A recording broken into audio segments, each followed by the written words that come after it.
महाराज श्री के चरणों में बारंबार नमन। नमोस्तु नमोस्तु नमस्ते।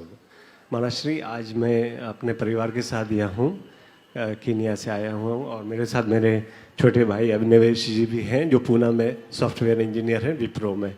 और मेरा एक क्वेश्चन विज्ञान से रिलेटेड है महाराज जी। काफ़ी टाइम से आपकी एक पुस्तक है जैन धर्म और दर्शन, उसमें काफ़ी तथ्यपरक और जैन धर्म का जो रेलेवेंस है एक मॉडर्न साइंस के हिसाब से अच्छे से प्रस्तुत किया गया और काफ़ी उसमें जानकारी मिली। मेरा क्वेश्चन ये है महाराज श्री कि जो आज जो एडवांसमेंट हो रहा है साइंस में, साइंटिस्ट लोग दूसरे ग्रह में जीवन बसाने की बात कर रहे हैं, मंगल ग्रह तक पहुंच रहे हैं और भी साइंस के एडवांसमेंट हुए, जैसे वर्चुअल रियलिटी है, ऑगमेंट रियलिटी है। तो अपने जैन धर्म के जो शास्त्र है उनमें क्या उल्लेख हुआ इन चीज़ों को भविष्य में आने वाली टेक्नोलॉजी के बारे में? देखिए, वर्तमान की अब तो साइंस ने टेक्नोलॉजी का युग आ गया साइंस के साथ। अगर हम अपने शास्त्रों को पढ़ते हैं तो सबसे पहली बात तो ये है कि हमारे पास जो वर्तमान के शास्त्र हैं बहुत थोड़े हैं। हमारे शास्त्रों का बहुभाग तो विनष्ट हो गया, जला दिया गया, भस्म कर दिया गया।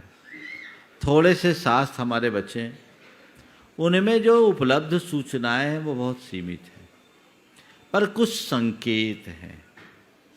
जैसे आपने कहा दूसरे ग्रहों में बसने की बात, जी महाराज। अगर हम इस बात को दूसरे अर्थ में देखते हैं तो हमारे यहाँ ये टेक्नोलॉजी पहले भी थी। दो उदाहरण आपको दूंगा जिसमें गंभीरता से विचार करने पर कई नई संभावनाएं प्रकट हो सकती।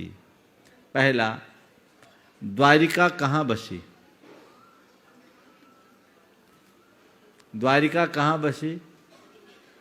समुद्र के अंदर। समुद्र में बसी ना, तो बिना टेक्नोलॉजी के बसी क्या?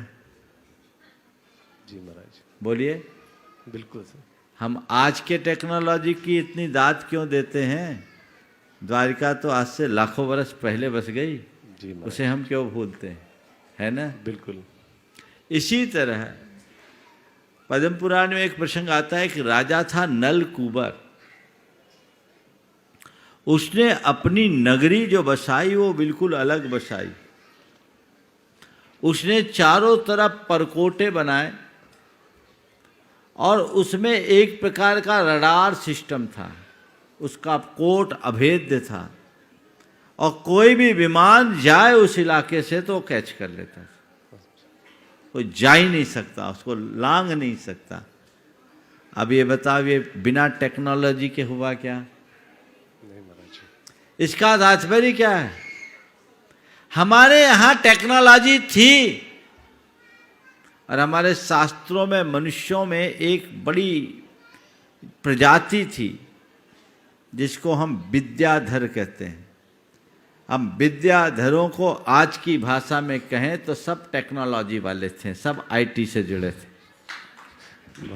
विद्याधरों के पास टेक्नोलॉजी थी, वो विद्या के बल पर अपना काम किया करते थे। तो ये सूचनाएं हमारे शास्त्रों में हैं। चूंकि आज हमारे बहुत सारे शास्त्र नष्ट हो गए और हमारे आचार्यों ने जो जीवन के लिए मूलभूत प्रयोजनी था उस पर ज्यादा विस्तार दिया, जो आत्मा के कल्याण से संबद्ध था। ओम, जो आत्मा के कल्याण से संबद्ध था उस पर जोर दिया।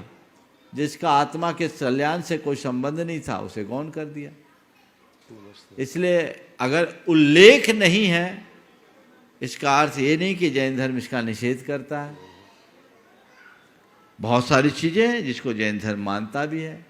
हम उसको उस तरीके से खोज करें, समझे तो समझ सकते हैं।